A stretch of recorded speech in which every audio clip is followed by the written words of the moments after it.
think's going to win between Alex and Gane? Ooh, let the better win. But I believe Alex can do that. When I saw him, like, his weight is going up. He's strong enough to, and in a stand-up, I believe he will be better. But Gane is a lot of movement. Who do you want to fight next after this one? Let's be focused for the next week. That's the problem of many fighters, man. They think too much early. But who's the contender, the next contender? Not alive? I really don't care. You have a very soothing voice. Thank you, thanks. He moves a lot, he's fast and this, and I think Alex Pereira will be like most stiff, stable and strong, solid. Ciryl will be more fast, moving around, as is his technique. He's good at that. And then it's going to be very difficult to Alex Pereira to even get close to the distance to figure out what he can do, like just to get in the distance, you know, to get close to that, to close that distance, which Ciryl will be managing very good to keep the distance, pick apart, get him frustrated. He's good at that. So I think he's a very good matchup for Ciryl. And Volkov has good technical ability on the feet, and he beat Ciryl Gane in their last fight and did very well on the feet against him as well. So when he finds someone who can really cut off the cage like Pereira and really punish him, Gane hasn't got the first round finish ability that Aspinall does to make him a threat to a guy like Alex Pereira. He also doesn't really have the offensive wrestling game to make him a threat to a guy like Alex Pereira either. He could get it done.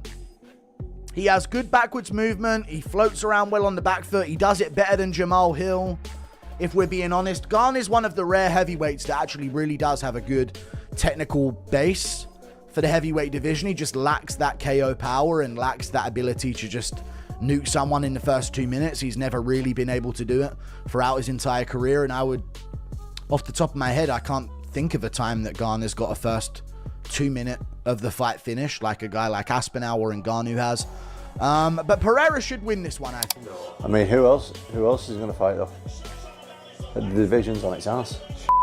So there's not many big fights to make, is there? So got to do what they got to do. Ciryl Gane, Alex Pereira. Obviously, I'm going to fight the winner of that. So just waiting now to be given the green light, the all clear from the doctors to start training properly again. As soon as we can start training properly again, full contact in the gym, we will be getting a fight date booked to fight the winner. So just waiting for the clearance to be medically cleared now, and then we go. But we're looking to book a fight as soon as possible. Heavyweights, but Ciryl Gane in his DNA is a gigantic, bona fide, legit heavyweight that just so happens to be very, very light on the feet, incredibly fast, can move around, you know, all over the place, shaking and baking, jigging and jiving, moving and grooving, whatever else you want to say, right? Yeah. I think that's a big advantage in this fight here. Yeah, that's the thing. He kicks so well too. He's not just a guy that's going to be some lumbering heavyweight. I think there's a lot of heavyweights on the roster that Pereira would hands down easily just go out there and KO to death, no problem. This one is a challenge, and I think that's what entices him, whether it was going to be Jones or whether it's going to be Ciryl Gane. You're going for that third belt. If he gets it, you are a legit. Alex Pereira versus Ciryl Gane is officially on, and the MMA world is split right down the middle. You've got one side saying Pereira walks him down, cuts off the cage, and eventually lands that one shot that changes everything. Then there's the other side arguing Gane's movement, his footwork, his ability to control distance. That's exactly the kind of style that could completely disrupt Pereira's rhythm. And here's the truth. Nobody's confidently calling this one. That's what makes it so compelling. I don't think he gets past Ciryl Gane. I think that weight is real. Could he 100%, in particular in that division. But nobody has really finished Ciryl Gane, and his movements is very problematic. Pereira also does get hit tomorrow. Now, can you take a heavyweight's punch? Now you're talking about Francis Ngannou power? A real big heavyweight? You are right, Henry. Ciryl Gane is no slouch. When he was fighting Tom Aspinall, we saw how that fight was starting to look. But listen, I think this is a fantastic fight. I'm not counting anyone out here. I'm not counting Alex Pereira out here because Alex Pereira does have the power to really change things. We felt this way when Alex Pereira said he was wanting to go to light heavyweight. Now he dominated that weight class. This isn't just power versus technique, it's pressure versus precision. Two completely different approaches colliding at the highest level. And depending on who you ask, either one could look dominant on fight night. So instead of guessing, let's break it down the right way. What analysts, fighters, and insiders are actually saying about how this fight plays out, and where the real edges might be. When you hear Francis Ngannou talk about this matchup, it's gonna be an interesting fight, though. I think Alex Pereira is very tough. He's big enough. He's a heavyweight.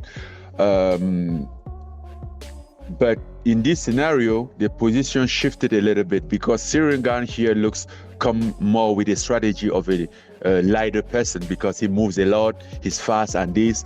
And I think Alex Pereira will be like more stiff, stable and strong, solid. Ciryl will be more fast, moving around, as is his technique. He's good at that. And then it's going to be very difficult to Alex Pereira to even get close to the distance to figure out what he can do, like just to get in the distance, you know, to get close to that, to close that distance, which Ciryl will be managing very good to keep the distance, pick apart, get him frustrated. He's good at that. So I think he's a very good matchup for Ciryl. it immediately gets more interesting, because he sees both sides of it. On paper, Pereira is the bigger threat in terms of raw power, the more planted fighter, the one who only needs a moment to end things. But Gane, he doesn't fight like a typical heavyweight.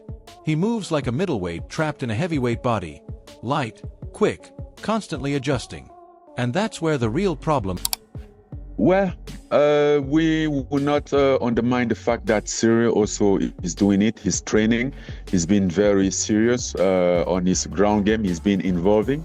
He's been improving. Like, by the way, even in our fight 4 years ago, I was impressed that he was trying the heel locks, you know, stuff like that.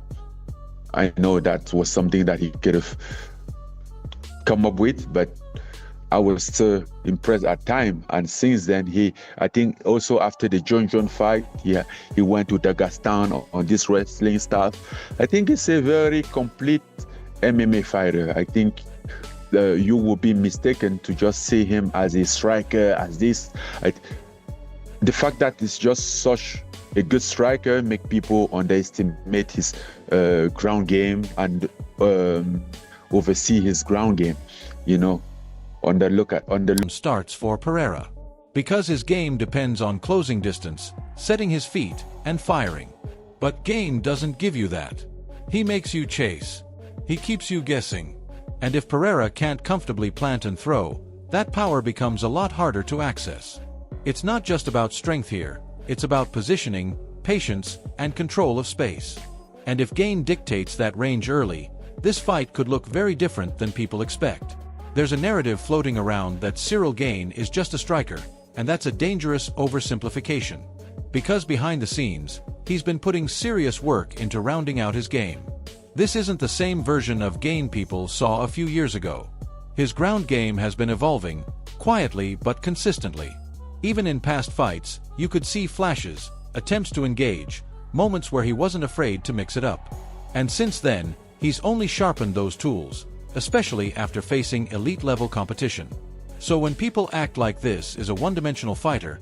Amazing. I'm leaning towards Alex Pereira here to get it done against Ciryl Gane. I think he's going to be too much on the front foot, track the cage. I don't think Ciryl Gane's going to be used to a guy with the skill level of Alex Pereira. He's never fought someone with that ability in his life. And Volkov has good technical ability on the feet. And he beat Ciryl Gane in their last fight and did very well on the feet against him as well. So when he finds someone who can really cut off the cage like Pereira and really punish him, Gane hasn't got the first round finish ability that Aspinall does to make him a threat to a guy like Alex Pereira. He also doesn't really have the offensive wrestling game to make him a threat to a guy like Alex Pereira either. He could get it done. He has good backwards movement. He floats around well on the back foot. He does it better than Jamal Hill. If we're being honest, Gane is one of the rare heavyweights that actually really does have a good technical base for the heavyweight division. He just lacks that KO power and lacks that ability to just nuke someone in the first 2 minutes. He's never really been able to do it throughout his entire career. And I would, off the top of my head, I can't think of a time that Gane has got a first 2 minute of the fight finish like a guy like Aspinall or Ngannou has. But Pereira should win this one, I think. They're missing the bigger picture. Gane is becoming more complete, more adaptable, and that matters in a fight like this. Because against someone like Pereira, having layers isn't optional, it's essential. And if Gane can blend those skills effectively, he might surprise a lot of people who think they already have him figured out. Now here's where things take a turn, because the kind of pressure Alex Pereira brings isn't something Ciryl Gane deals with often. This isn't just forward movement, it's Ciryl Gane, Alex Pereira, interim heavyweight title. Right? I thought it was going to be Jones and Ciryl. It's not. Okay. Yeah. I still think it's a tremendous fight. I think in some ways it's a better fight. We said this on the post-fight show. I said it on the YouTube video, and people were like, oh yeah, you would say that, company man. No, listen, Jones, it would be a spectacle, and it would be great to see Pereira versus Jones. Of course it would. But in terms of, you all just shit, and everyone's been shitting on Charles Oliveira taking down Max Holloway. Do you not think John Jones would take down Alex Pereira? Of course, that would be the strategy. I'm not saying Pereira can't stop a takedown, but that's what he's going to try and do, because on the feet, Pereira could very well knock him out. Well, Ciryl Gane and Alex Pereira, they're going to put on one hell of a display. Calculated pressure.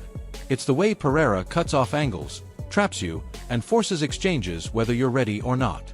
And that's a completely different challenge compared to fighters who let Gane stay comfortable on the outside. Gane thrives when he's moving, when he's light on his feet, controlling the pace. But Pereira doesn't play that game. He closes space relentlessly. And once you're backed up, that's when things get dangerous. Great point. You know, we have weight classes for a reason. There's also a reason why no one's become a 3-weight division champion. Yeah, it's he so couldn't hard. make 185 by almost killing himself. Now he's going up to heavy, where it's not, I mean, naturally he walks around as a heavyweight, but he's not naturally a heavyweight fighter.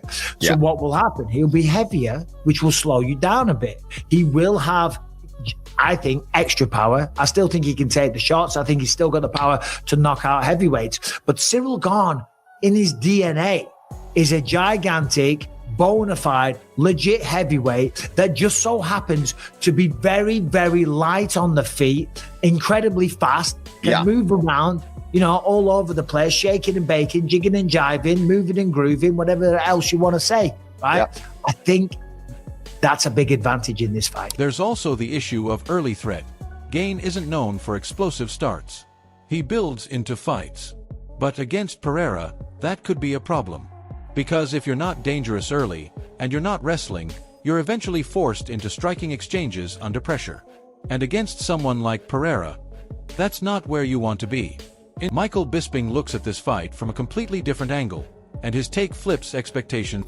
Yeah, no, I think you're right with that it's definitely going to be a much more competitive, much more exciting affair. Whereas even if Pereira had success against John Jones, you're right, a lot of that time would be spent at some point defending some sort of takedown or not defending the takedowns and getting taken down, waiting for his opportunity in the next round to be able to strike.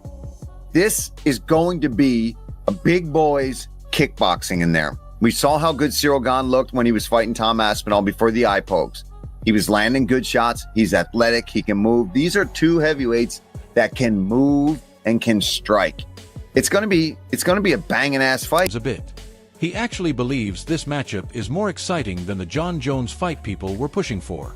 Not because Jones wouldn't be a massive moment, but because stylistically, that fight likely turns into a grappling heavy slowdown.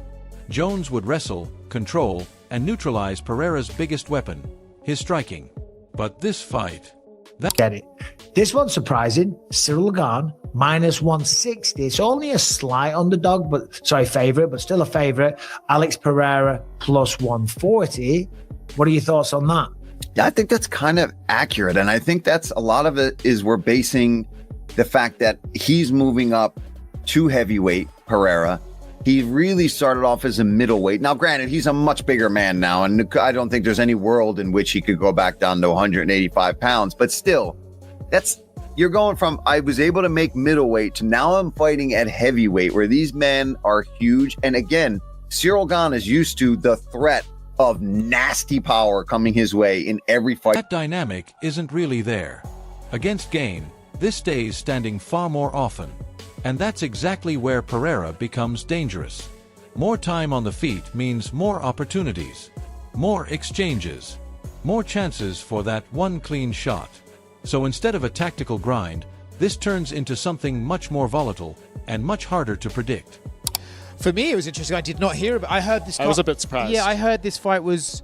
So on Friday, I was told this fight was the main event, Ciryl and Alex, and I thought that was honestly a disaster for the White House. I did not like that as a main event for it at all. Yeah. And then it seemed like it wasn't on the card at all. And then it was suddenly the co-main, and I was surprised by it. And I thought that was a fantastic addition. Like having it as the co-main, I think makes the card. To be honest, it's like the extra fight. I saw Ariel Helwani today. Like to have Ilia Topuria and Alex Pereira on the same card is actually a massive deal in today's climate. Yeah. But Bisping doesn't ignore the other side either, and that's where things get real. Because Ciryl Gane isn't just another opponent moving up in weight. He's a natural heavyweight. He lives there. He's built for it. And more importantly, he moves like he doesn't belong in that division at all. Fast, fluid, light on his feet. That's a serious problem for someone like Pereira, who's making that jump. Because adding weight isn't just about size, it can cost you speed, timing, and efficiency. And when you're facing someone already comfortable at that level, those small differences start to matter a lot. Pereira might carry his power up, but will he carry everything else with it? That's the real question. Intro 7. Paul Felder breaks this fight down in a way that really highlights how it could unfold over time. Because if this were against someone like John Jones, Pereira would be dealing with constant takedown threats, getting dragged into positions that completely shut down his striking. But against Gane, that pressure isn't nearly as strong. So what does that mean? It means this fight stays in Pereira's world a lot more. It becomes a striking battle. A slower build, round by round, where both guys get chances to find their rhythm. And that's where Pereira becomes more dangerous, because the longer he has to read you, the more likely he is to land something significant. And slows the pace, Pereira might never get the chance to do what he does best. Early on, that size and speed difference could create problems. Gane moving like a lightweight in a heavyweight frame, forcing Pereira to adjust. And while some believe Pereira will eventually figure it out, close the gap, and land late, the path there won't be easy. This is a true style clash. Power versus movement. Pressure versus patience. And depending on who imposes their game first, this fight could end in an instant, or turn into a long, technical battle that nobody saw coming.